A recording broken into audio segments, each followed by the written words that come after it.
오늘 치호 형제님이 기도해 주신 대로 저희가 고린도 전서가 끝났어요. 그리고 이제 고린도 후서 시작하는데 그 많은 분들이 저도 그렇고요. 그 신약 성경에 보면 전서 후서가 많거든요. 뭐 베드로 전서, 베드로 후서 뭐 이렇게 있잖아요. 그런 것도 있는데 별로 관심이 없어. 전서와 후서에. 여러분 영화를 보시면 몇 탄이 가장 재밌나요?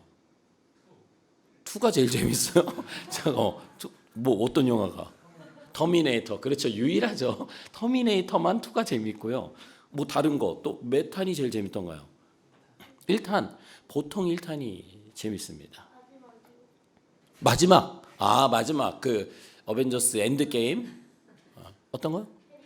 해리포터 마지막이 있는 거야? 마지막이 있어? 해리포터? 끝난 거예요, 그럼 아예? 그렇구나. 해리포터 계속 나오는 건 줄 알았는데 아니구나. 맞아요. 반지의 제왕도 전 마지막 편 재밌었어요. 네, 그렇습니다. 반지의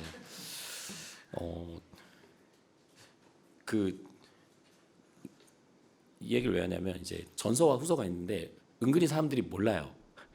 그래서 같은 걸로 알아 그냥. 그러니까 전서 후서고 그냥 잘랐구나 뭐 이렇게 하고 특별한 차이를 모릅니다. 그러니까 고린도 전서가 있고 고린도 후서가 있는데 여러분 이 무슨 차이가 있을까요? 여러분의 상상력을 한번 동원해서 오늘 이제 후서 들어가잖아요. 저희가 고린도 전서의 내용은 오늘 기도하면서 그걸 다 요약해 주셨어요. 근데 후서와 무슨 차이가 있을 것 같아요, 여러분? 윤서. 전서는 전이고 후서는 후고. 그러니까 그 얘기는 무슨 말이야? 뭘 먼저 썼을까? 전서를 먼저 썼죠. 실제로 사도 바울은 고린도 교회를 향해서 편지를 4번을 썼어요. 근데 첫 번째 편지와 3번째 편지는 사라졌어요. 그럼 고린도 전서는 2번째 편지고요. 고린도 후서는 4번째 편지. 그래서 고린도 전서에 보면 뭐 이전에 내가 썼던 뭐 이런 내용이 있거든요. 그런 걸 볼 수가 있어요. 고린도 후서도 마찬가지예요. 그러니까 그 2 편지가 사라졌다는 걸 알면서 이제 봐야 됩니다. 고린도 전서를 써서 그때 마지막에 저희가 마지막 디모데를 이제 보내잖아요. 그러면서 디모데를 업신여기지 말고 그가 마음 편히 여러분과 있을 수 있도록 여러분 디모데를 잘 대우해 주세요. 디모데가 어리니까 사도 바울이 직접 가지 않고 디모데에게 편지를 전해서 보내잖아요. 그래서 우리가 아는 그 내용들을 고린도 교회가 받아봤어요. 편지로 받아봤어요. 여기서 퀴즈가 나옵니다. 여러분 고린도 교회가 그 내용을 받아보고 어떻게 반응했을까요? 그 고린도 교회 문제에 대해서, 어려움에 대해서, 또 질문에 대해서 사도 바울이 정말 길게 써서 보냈잖아요. 여러분 어떻게 반응했을 것 같아요? 고린도 교회가 사도 바울의 사랑의 마음, 또 훈계의 마음, 그 모든 안타까운 마음을 담아서 편지를 보냈는데 어떻게 했을까? 편지를 어떻게 했을까? 잘 받아서 어떻게 했을까? 외면했어요? 안 들었다고? 무슨 내용 써서 무시해버렸다고? 진짜 고린도 교회가 그럼 막장인 교회죠. 여러분 제가 목회자가 여러분에게 이렇게 우리 교회를 생각해서 어려움을 생각해서 진심을 담아서 말을 하거나 글을 썼는데 이렇게 찬영 형제님처럼 외면하면 그거는 정말 근데 외면했어요.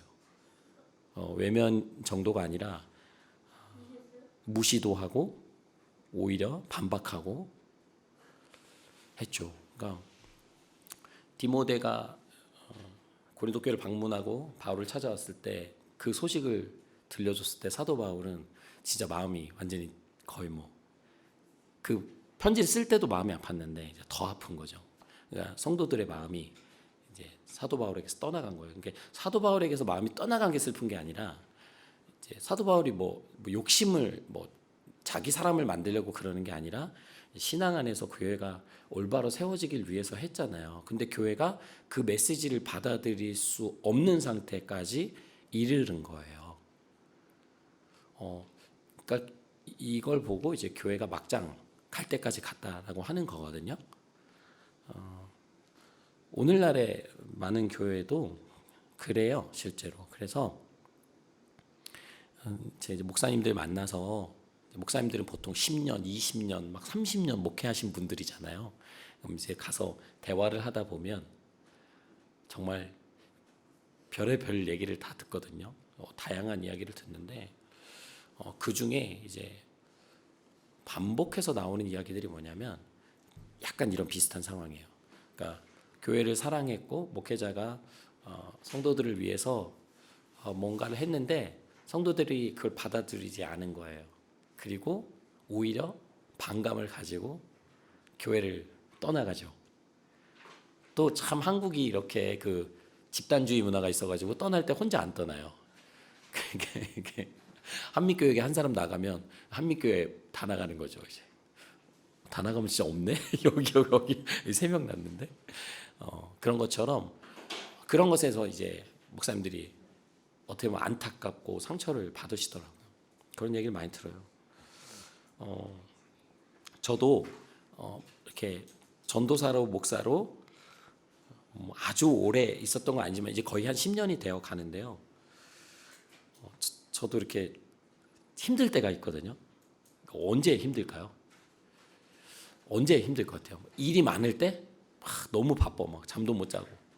특히 개척 1년 차에는 저 주일날 새벽에 보통 4시, 5시에 집에 들어갔거든요. 예배를 준비하는데 너무 혼자 다 해야 되고 미숙해가지고 그때는 거의 뭐 3시, 4시, 5시 밤새인 적도 있고 막 그래요. 제가 그동안 한 10년간 뭐가 가장 힘들었을까요? 교회 안에서 전도사로 또 목사로 있으면서 이렇게 서로가 공감이 안 되니 얼마나 힘들겠어. 목회자들 뭐가 제일 힘들었을까요? 전도가 힘들어요. 야 윤서 대단하네. 목사님은 전도 잘 안 해가지고 안 힘들었어. 전도 잘 열심히 안 하거든요. 딱 걸렸어.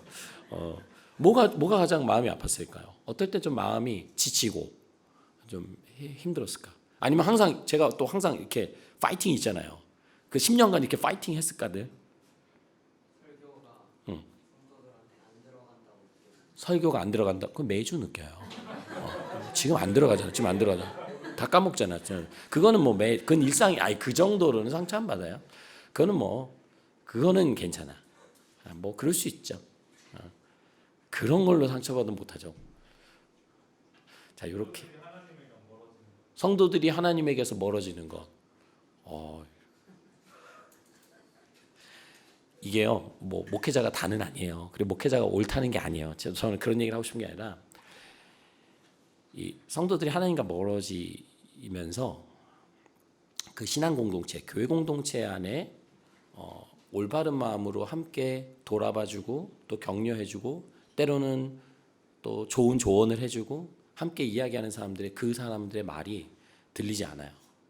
그 목회자가 아니라 뭐 목회자가 아니더라도 누구든 간에 하나님과 멀어지게 되면 하나님 기뻐하시는 그런 이야기들이 잘 안 들어와요. 그래서 자기 고집이 더 세집니다. 강해지죠. 근데 아무래도 목회자분들은 이제 성도님들 계속 보고 그 관심을 가지고 늘 바라보다 보니까 그렇게 마음이 떠난 게 보일 때가 있거든요. 우리 그런 거 있잖아요. 연애하다가 아마 다들 경험이 있으실 건데 잘 연애하다가 상대방의 마음이 갑자기 떠난 거. 갑자기 떠난 건 아니지만 언제 이후로 뭔가 떠난 것을 느낄 때 그 마음은 경험한 사람만 알아요.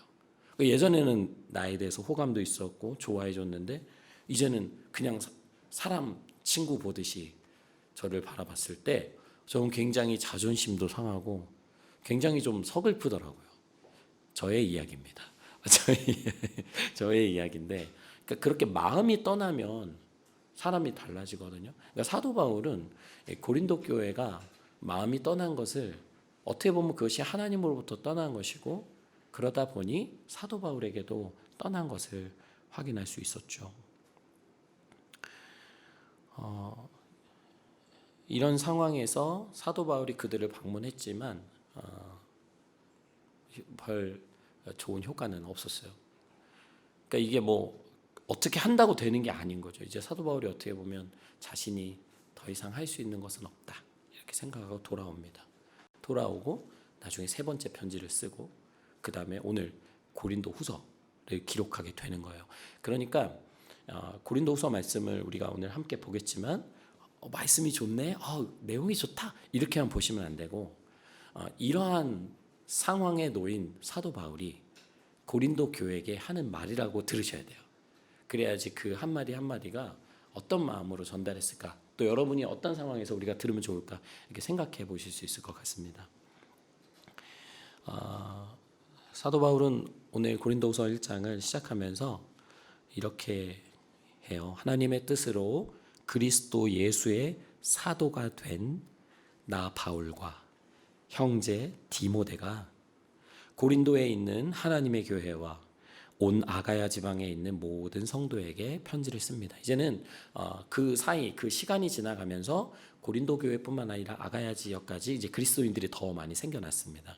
그래서 그 모든 사람들을 향해서 편지를 쓰는데 사도 바울이 뭘 이야기하냐면 하나님의 뜻으로 그리스도 예수의 사도가 된 나 바울이라고 얘기를 해요. 그러니까 자신이 사도가 되어서 고린도 교회를 세우고 지금까지도 이렇게 편지를 보내고 하는 것이 내가 원해서, 내가 그냥 좋아서, 아니면 뭐 나의 비전이라서 하는 게 아니라 하나님의 뜻으로 자신이 그렇게 됐다는 거예요. 이것은 내가 잘나서도 아니고 이것은 하나님의 뜻에 의한 거다. 이것이 하나고요. 또 하나는 뭐냐면 자신이 혼자 쓰는 게 아니라 이번에는 바울과 형제 디모데. 이제 디모데도 그 상황들을 잘 알잖아요. 이 둘이 같은 마음을 가졌을 거예요. 그래서 우리가 함께 여러분에게 이 편지를 씁니다. 그러면서 오늘 우리가 함께 보신 이 3절에서 이어지는 7절 말씀이 나오는 건데요. 이렇게 시작하죠. 우리 주 예수 그리스도의 아버지이신 하나님을 찬양합시다. 그는 자비로우신 아버지시오 온갖 위로를 주시는 하나님이시오. 언뜻 보면 이게 그 서신서 보면 앞에 다 인사말이에요. 인사말이니까 막 좋은 말이 막 다 들어가 있거든요. 근데 그렇게 보이지만 이제 3절부터 7절을 보시면 어떤 표현과 단어들이 많이 나와 있다는 걸 보실 수 있어요. 여러분 뭐가 좀 많은가요? 환난, 고난, 위로. 그렇죠. 오늘 말씀의 제목 우리가 읽지 않았는데요. 오늘 설교의 제목이 뭐였죠? 한번 읽어볼까요? 시작. 고난 속에 살아가는 이에게. 오늘 사도 바울은 고린도 교회를 향해서 다시 편지를 쓰는데 그 편지의 시작은 바로 환난, 고난, 그리고 위로에 대한 것입니다. 왜 이런 내용의 편지를 쓸까? 우리가 함께 말씀을 보면서 생각해 보면 좋을 것 같은데요. 사도 바울은 그 고린도 교회를 가고 싶었지만 계속해서 자신이 있는 뭐 에베소 지역도 있고 마케도니아 지역도 있고 그곳에서 계속 자신이 맡은 일을 해야 됐어요. 근데 거기서 말할 수 없는 고난과 핍박과 어려움들을 계속해서 경험하거든요. 그걸 이미 우리가 뭐 사도행전이라든지 뭐 그 로마서를 통해서 이렇게 조금씩 살펴볼 수 있었는데 그것도 힘든데 사도 바울을 진짜 힘들게 했던 건 바로 사랑하는 고린도 교회의 상태인 거예요.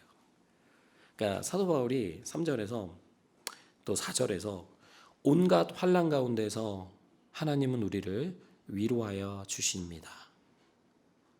하나님께 받는 그 위로로 우리도 온갖 환난을 당하는 사람들을 위로할 수 있습니다. 라고 고백을 합니다. 그러니까 사도 바울은 자신의 삶을 온전히 하나님 앞에 드렸고 또 그렇게 살려고 했던 사람이잖아요.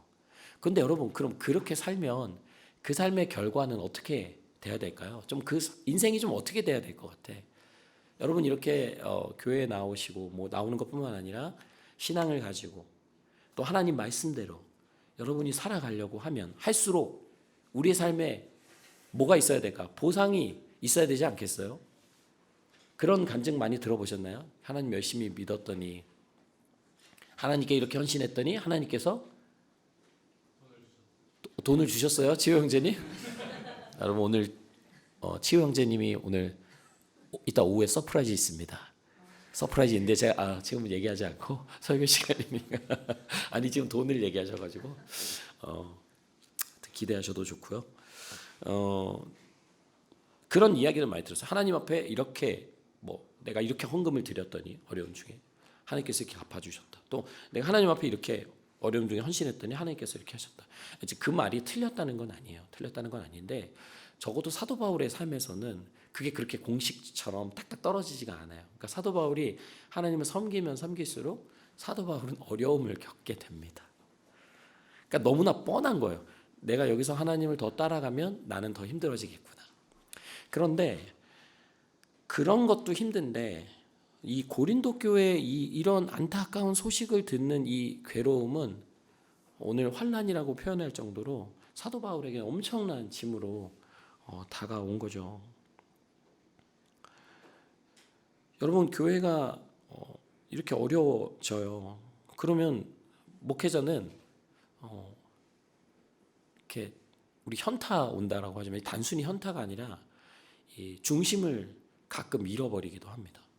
그래서 가끔은 어떤 목사님들을 만나서 대화를 하다 보면 이 교회 안에서 있었던 상처와 트라우마가 은퇴하실 때까지 이어지더라고요. 계속 그 이야기가 나오는 거예요. 그 사건. 그래서 교인 성도들로 인해서 상처받았던 이야기. 그게 아직까지도 그분의 목회 인생에 계속 아픔으로 남았던 거죠. 어떤 분은 1년간 거의 교회 성도들에게 집중할 수 없었다. 이런 이야기도 하는데요. 저는 이제 이야기 침례교회가 시작된 지 얼마 안 됐고 아직은 저희는 그런 건 없지만 그런 이야기들을 들을 때마다 저는 다른 사람의 이야기로 듣지 않고 언젠가는 비슷한 상황이 우리 교회도 올 것인데 어떻게 해야 될까 이런 생각 미리 마음의 준비를 하려고 합니다. 그런데 그래도 그 시간들을 버틸 수 있는 힘은 오늘 사도 바울이 이야기하는 것처럼 하나님께서 온갖 환난 가운데서 우리를 위로하여 주시기 때문이라고 오늘 사도 바울은 얘기하거든요. 우리 다 마찬가지예요. 여러분이 지금 겪고 있는 어려움 또 고난 그런 순간 속에서 우리를 버티게 할 수 있는 거는 당장 그 문제가 해결되는 것도 있겠지만 하나님께서 우리를 위로해 주신다는 거예요. 그러니까 사도 바울이 그냥 힘들다, 나 힘들다, 괴롭다 오늘 그 이야기 하는 게 아니고 하나님을 찬양합시다. 하나님을 높여요. 어떻게? 이렇게 어려운데? 왜? 온갖 환난 가운데서 하나님의 위로를 사도 바울이 경험했기 때문입니다. 여러분, 신앙생활이라는 것은 내가 하나님 앞에 헌신하고 하나님은 나에게 복 주시고 기브 앤 테이크 이게 아니고 내 삶이 어렵더라도 답답할지라도 때로는 예기치 못한 일이 내 삶에 벌어졌을지라도 그 속에서 하나님이 주시는 위로를 경험하는 거에 있어요. 하나님이 그 속에서 모른 척 하시고 외면하시는 게 아니라 그 어려움 속에서 우리와 함께 하시고 우리를 위로해 주신다는 것을 경험하고 깨닫는 것에 우리 신앙의 본질이 있겠죠. 벌어진 거 가지고 얘기할 수 없어요. 저 사람 봐. 저 사람이 저런 문제 생긴 거 보니까 신앙생활을 열심히 안 했구나. 쟤 봐. 저런 좋은 일이 있대. 그래. 하나님 열심히 섬기니까 저렇게 됐지. 이것은 너무나도 좀 단순하고 별로 성경적이지 않은 해석입니다. 그것이 아니라 우리 상황이 어렵게 흘러가더라도 그 속에서 하나님께서 주시는 위로를 경험하고 있는가. 그것을 여러분 돌아보셔야 돼요. 사도 바울은 5절에서 이렇게 이야기합니다. 그리스도의 고난이 우리에게 넘치는 것과 같이 그리스도로 말미암아 우리의 위로도 또한 넘칩니다. 또 4절에서는 이렇게 이야기해요. 우리가 하나님께 받는 그 위로로 우리도 온갖 환난을 당하는 사람들을 위로할 수 있습니다. 여러분 요즘에 요즘 시대에 굉장히 중요한 단어 중에 여러 가지가 있겠지만 그 공감이잖아요. 여러분 공감이 뭐죠? 공감? 이게 이렇게 결혼하신 분도 계시고 이제 연애하시는 분도 계시고 서로 공감을 잘 해주시나요? 안 되세요? 이 정도면 되게 훌륭한 공감 잘 해주시나요? 노력합니까? 공감이 잘 되세요? 아, 되세요? 지금은 잘 될 거예요. 지금을 믿으면 안 되고. 저도 그때는 공감을 했어요. 연기죠. 진짜는 이제 결혼하고 나서 실전이죠. 저희도 잘하셨을 거예요. 연애할 때는. 어, 공감인데요. 이제 공감이라는 것이 다른 사람의 감정과 상황, 그 사람의 마음의 자리에 내가 들어가서 그걸 같이 느끼는 거잖아요. 근데 이게 너무 힘들어요. 우리 아이들 키우시는 분들도 알겠지만 저는 그런 얘기 자주 들어요. 아빠는 공감 능력이 떨어진다. 공감 능력이 떨어진대 저보러. 그리고 남편은 공감 능력이 떨어진다. 이게 저희 가정에 항상 저에 대한 평가거든요. 예. 저는 굉장히 공감하고 있는데 굉장히 노력하는데 그렇게 평가를 받습니다. 그러니까 그만큼 우리가 공감한다는 것, 다른 사람의 특히나 어려움과 고민과 아픔을 공감한다는 것이 그렇게 단순하지 않아요. 근데 오늘 사도 바울은 자신이 겪는 어려움을 통해서 거기서 끝나는 것이 아니라 그것을 통해서 자신이 하나님의 위로를 받았대요. 그리고 그 위로를 받았기 때문에 같은 어려움 아니면 또 다른 어려움을 겪고 있는 사람들을 똑같이 위로해 줄 수 있다라고 오늘 4절에서 이야기를 하는 거예요. 우리가 온갖 별의별 환난을 다 정신적인 고통, 육체적인 고통 다 당했잖아요. 사도 바울이 재정적으로 어려운 삶, 그리고 뭐 배신, 오해, 핍박, 다 뭐 매로 맞는 거 다 우리가 흔히 이야기할 수 있는 핍박, 어려움 다 겪었거든요. 그 온갖 환난을 겪으면서 이해가 안 되는 거예요. 왜 내가 하나님을 잘 섬기고 이렇게 하나님 따라가는데 왜 내 삶이 이렇게 가는가? 근데 그 속에서 사도 바울이 이해했던 건 뭐냐면 그 속에서 하나님이 나를 위로하셨고 그랬기 때문에 이 경험이 있기 때문에 내가 다른 환난을 겪고 있는 다른 사람들을 똑같이 위로해 줄 수 있구나라고 이야기하는 겁니다.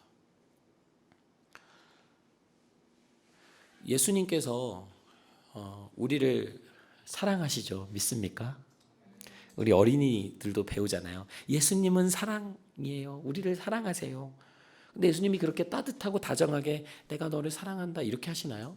예수님은 우리를 어떻게 사랑하셨죠? 예수님이 아주 부드럽고 달콤하게 우리를 사랑해 주셨나요? 예수님 뭐 맛있는 거 사주세요. 그럼 사주시고 이렇게 했나요? 어떻게 예수님이 우리를 사랑하셨죠? 희생. 그렇죠. 맞아요. 맞아요. 십자가 맞아요. 예수님 십자가에서 죽으심으로 우리를 사랑하시고 우리를 위로해 주셨거든요. 그러니까 예수님의 고난이라는 것은 그 고난을 통해서 사람들에게 생명을 주고 사람들을 위로했던 거예요. 사도 바울도 마찬가지예요. 사도 바울의 고난은 그 고난을 통해서 하나님의 위로를 받는 거에서 끝나지 않고 다른 고난 속에 있는 사람들을 살려내고 그들을 위로하는 그 과정에 반드시 있어야 됐던 과정이었던 거죠. 여러분, 우리가 공감하는 사람이 되고 또 다른 사람의 아픔을 돌아볼 수 있기 위해서 일부러 고난을 겪어라 그런 건 아닙니다. 그런 건 아니지만 우리 삶의 어떤 어려움들과 또 신앙으로 살아가면서 겪게 되는 어떤 아픔들이 있을 때 그때 이 말씀을 기억하면서 어쩌면 나의 이런 삶이 나의 삶의 이런 어두운 부분이 또 안타까운 부분이 아픈 부분이 다른 사람을 위로할 수 있는 삶의 경험이 되겠구나 이렇게 생각하시면 여러분 좋을 것 같아요. 그래서 우리 삶에 있는 경험들, 아픈 경험들이 버릴 것이 없는 거죠. 사도 바울은 이야기합니다. 우리가 환난을 당하는 것도 여러분이 위로와 구원을 받게 하려는 것이고 우리가 위로를 받는 것도 여러분이 위로를 받게 하려 함입니다. 여러분은 우리가 여러분에게 주는 베푸는 위로로 우리가 당하는 것과 똑같은 고난을 견뎌낼 수 있습니다. 우리가 여러분에게 거는 희망은 든든합니다.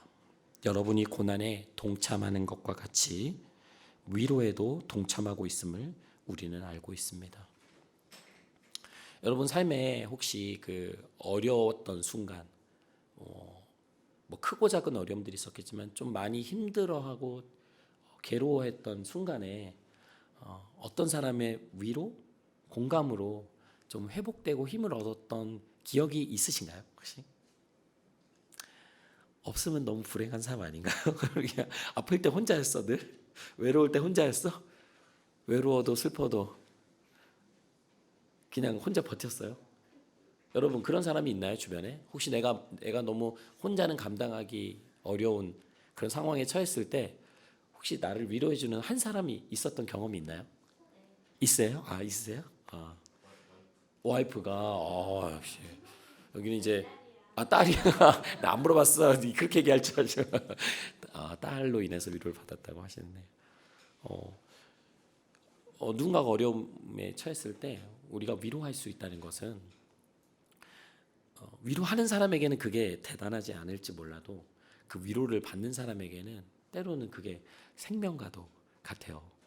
정말 죽었다가 살아나는 것처럼 그 사람의 인생에 잊지 못할 기억이 되고 또 그 사람을 회복할 수 있는 그런 계기가 됩니다. 근데 여러분 이러한 위로할 수 있는 것, 공감할 수 있는 마음은 뭐 그것을 가지려고 노력하는 것도 좋지만 우리 삶에 있는 아픔과 어려움들을 그 위로의 과정으로 이해하시면 더 우리가 자연스럽게 다른 사람들을 위로할 수 있을 것 같아요.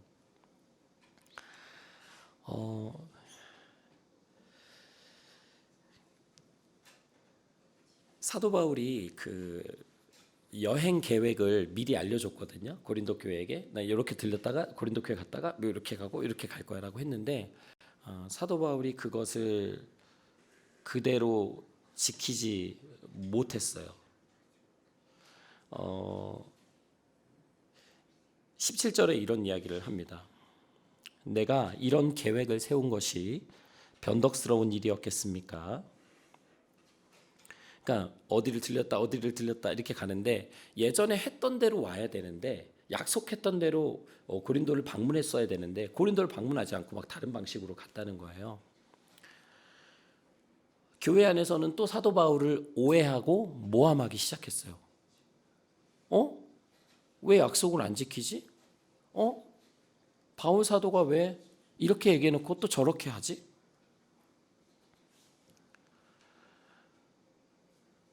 실제로 사도 바울이 방문할 수 있었어요. 원래 그 계획대로 할 수 있었지만 그럴 수 없었던 여러 가지 이유가 있습니다.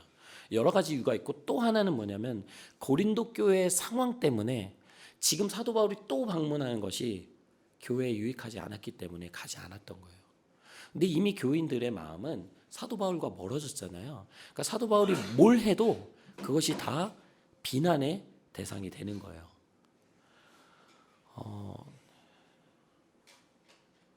사도 바울은 이렇게 이야기해요. 우리의 자랑거리는 무엇이냐?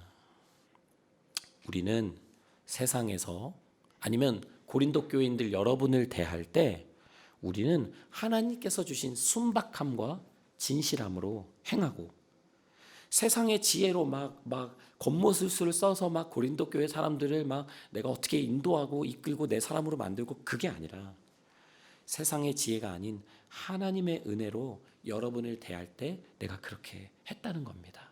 하나님의 은혜로 여러분을 대했습니다. 이것이 우리의 자랑입니다. 여러분 앞에서 저는 진실했습니다. 라고 사도 바울이 자신을 변호하기 시작해요. 저는 솔직히 고린도후서 1장을 보면서 좀 마음이 너무 무거워요. 왜냐하면 이게 여기서 하는 한마디 한마디가 사도 바울이 되게 지금 마음이 너무 연약해져 있는 게 느껴지거든요. 그러니까 무슨 말 한마디도 쉽게 못하는 거예요. 고린도 전서처럼 막 강하게 말을 못해요. 왜냐하면 그렇게 말하면 또 다른 오해를 불러 일으킬 수 있고 더 큰 상처로 다가올 수 있기 때문에 사도 바울은 계속 고린도 교인들의 마음이 돌아오기를 바랬습니다. 그래서 자신이 왜 고린도 교회 방문을 연기했는지 이것에 대해서도 막 이렇게 쓰는 거예요. 성경에 보면 이런 이야기가 나와요. 여러분 제가 변덕스럽게 계획을 바꿨겠습니까? 제가 제 아주 욕심을 따라서 계획 세워가지고 마음속에서는 이렇게 생각하면서 겉으로 여러분에게 이렇게 할 거라고 이렇게 우리 두 마음을 품었다고 하잖아요. 겉과 속이 다르다고. 그런 마음으로 제가 여러분을 대했겠습니까? 하나님께서는 신실하십니다. 우리가 여러분에게 하는 말은 예하면서 동시에 아니요 하는 것은 아닙니다. 이게 되게 여러분 성경에서 아마 들어보셨겠지만 되게 헷갈리는 말씀이에요. 그래서 계속 이런 이야기를 합니다. 나와 실루아노와 디모데가 여러분에게 선포한 하나님의 아들 예수 그리스도께서는 예도 되셨다가 동시에 아니오도 되신 분이 아니었습니다. 그리스도 안에는 예만 있을 뿐입니다. 이게 무슨 말인가요? 하나님의 모든 약속은 그리스도 안에서 예가 됩니다. 그러므로 그리스도로 말미암아 우리는 아멘 하면서 하나님께 영광을 돌리는 것입니다. 여러분 이게 무슨 말이에요? 예하고 아니오는 아니래. 뭐 말장난 같잖아요. 여러분 이게 무슨 뜻일까요? 오늘 너무 어렵네. 저도 어렵고 여러분도 어렵고. 여러분 뭐예요? 하나님의 모든 약속은 그리스도 안에서 예가 됩니다. 예수님께서는 예가 되신 분입니다. 아니오가 되신 분이 아닙니다. 우리가 여러분에게 하는 말은 예하면서 동시에 아니오도 되지는 않습니다. 우리는 예만 말합니다. 여러분 이게 무슨 뜻일까요? 거짓은 없다. 그렇죠. 하나님 앞에 순전한 마음으로 하나님의 뜻을 우리는 따라서 간다는 거예요. 계획이 바뀌었다고 해서 내 마음이 변한 것이 아니에요. 이렇게 했다고 해서 내가 지금 성도들에 대해서 안 좋은 마음을 품고 있는 것이 아니에요. 겉으로는 얼마든지 상황이 바뀔 수 있지만 우리의 마음은, 교회를 향한 마음은, 또 예수님께서 우리에게 베푸신 그것은 하나님의 뜻에 맞는 것이다 라는 얘기를 하는 거거든요. 너무 오늘의 말씀이 저 자신을 보호하는 것 같아가지고 너무 좋아요. 저 자신을 그건 아닌데 농담이고요. 교회 안에서 옳고 그름을 따지는 거 좋고요. 문제점을 잡아가지고 바로 잡아가는 것도 다 좋습니다. 다 좋고 그런 것들이 필요해요. 개선될 거는 개선돼야 되고 또 앞으로 또 교회가 더 좋은 모습으로 성장해야 합니다. 그런데 중요한 것은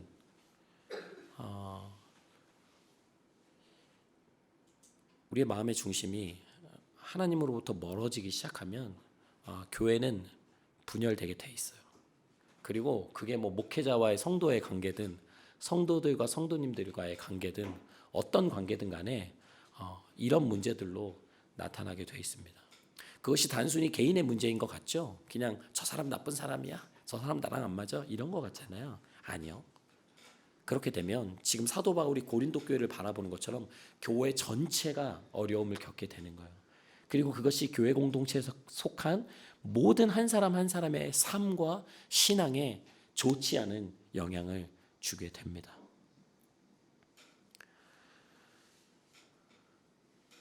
사도 바울은 오늘 1장을 마치면서 이렇게 이야기해요. 우리를 여러분과 함께 그리스도 안에 튼튼히 서게 하시고 또 우리에게 사명을 맡기신 분은 하나님이십니다. 다시 말씀드리는 거죠. 제가 좋아서 내가 원해서 이것이 내 인생의 목표여서 여러분을 섬기는 게 아니라 하나님께서 저를 그 자리에 세워주셨기 때문에 저는 여러분을 사랑하고 여러분을 섬깁니다.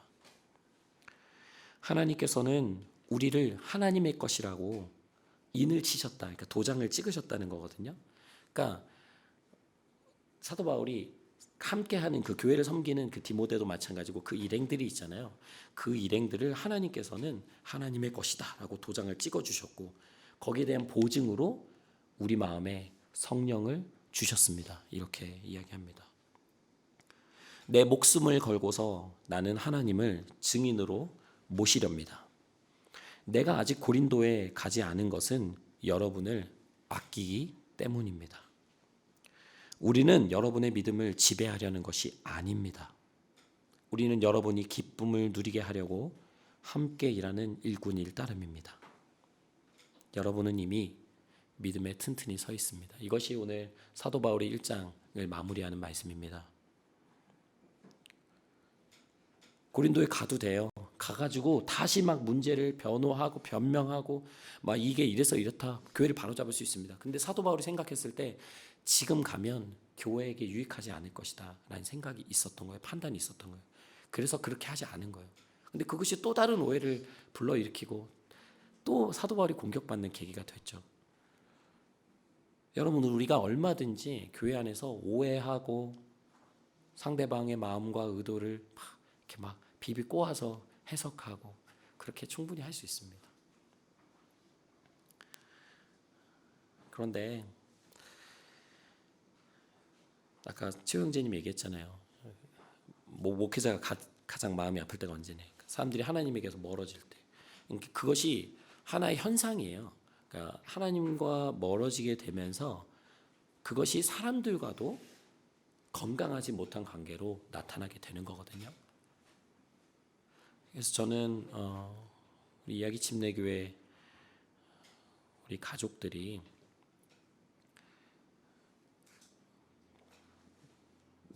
교회에 대한 이해도 그렇고 자신의 신앙에 대한 이해도 그렇고 그냥 자기 중심, 나 중심, 내 경험 중심, 내 만족 중심이 아니었으면 좋겠어요.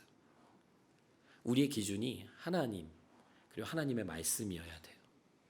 하나님 기뻐하시는 것이 무엇인지를 생각할 수 있어야 돼요. 내가 기뻐하는 것, 내가 좋아하는 것, 내 취향이 아니고 하나님은 나에게, 우리에게 뭐라고 말씀하시는가를 볼 수 있어야 돼요. 어떤 상황이 벌어졌을 때 그것을 어떻게 하는 것이 하나님 기뻐하시는 것일까 생각할 수 있어야 돼요.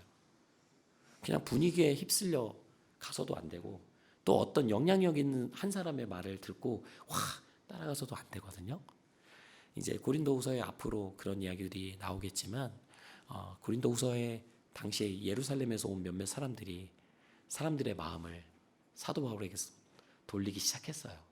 그리고 우리가 이제 앞으로 그 말씀들을 더 나누겠지만 그러면서 완전히 사도 바울에게서 더 돌아서는 계기들이 되거든요.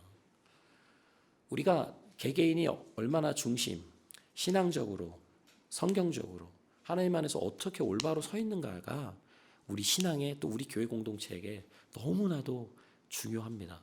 목회자뿐 아니라 우리 모든 성도들이 하나님 말씀 안에서 또 하나님 뜻 안에서 또 성령의 인도하심 가운데서 항상 그 같은 길 안에 우리가 서 있었으면 좋겠어요.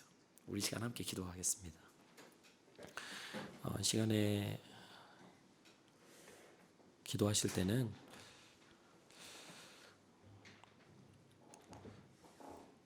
하나님, 내 삶에 경험하는 어려움, 아픔, 또 과거의 슬픔들이 그 기억으로 끝나는 것이 아니라 그것을 통해서 하나님께서 주신 위로로 다른 사람을 위로하고 다른 사람을 공감하고 다른 사람을 살리는 일에 저의 모든 삶의 아픔의 경험들이 사용될 수 있도록 하나님 인도해 주시고 그것이 또 교회 공동체 안에서 서로를 세우고 서로를 돌보아 주는데 정말 잘 사용될 수 있도록 하나님, 나의 삶의 어두운 부분까지도 주님 사용해 주세요. 내 삶을 하나님 중심으로 살아갈 수 있도록 인도해 주세요. 또 우리 안에 주신 하나님의 은혜가 있다면 이 시간 고백하며 기도하시겠습니다. 하나님 아버지, 하나님 우리의 삶의 어려움들, 아픔들 하나님, 그것이 너무 생각하고 싶지 않고 너무나 생각할 때마다 마음이 찔려오지만 주님, 그 속에서 하나님의 위로를 경험하기를 원합니다. 하나님, 우리 교회 가족들 어려울 때마다 힘들 때마다 주의 위로를 경험하게 하시고 그 위로 받는 것에서 머물지 않게 하시고 다른 사람을 위로하며 다른 사람의 아픔에 공감하며 하나님이 기뻐하시는 뜻이 무엇인지를 그 속에서 발견할 수 있도록 하나님 인도하여 주시옵소서. 사랑의 하나님, 우리 삶에 버릴 것이 하나도 없고 하나님 경험하는 모든 것들이 하나님 앞에서 선으로 사용되기를 원합니다.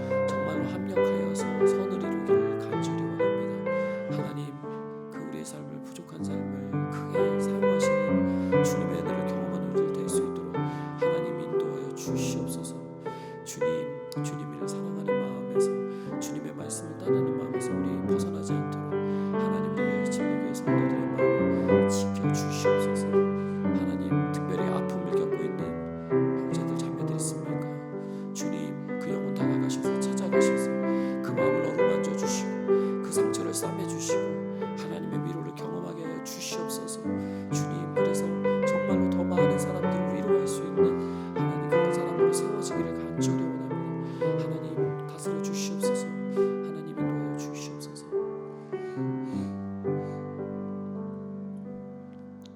하나님, 나의 삶에 일어난 크고 작은 아픔과 슬픔, 상처들, 하나님 그 모든 환난과 고난 속에서 우리를 위로해 주신다고 말씀하여 주시니 감사합니다. 하나님, 그때마다 우리를 위로하시는 그 주님을 기억하게 하시고 이야기 침례교회 성도들의 삶에 있는 크고 작은 어려움들이 다른 사람을 위로할 수 있는 귀한 삶의 경험들이 될 수 있도록 하나님, 우리의 삶을 복되게 인도하여 주시옵소서. 예수님의 이름으로 기도했습니다. 아멘.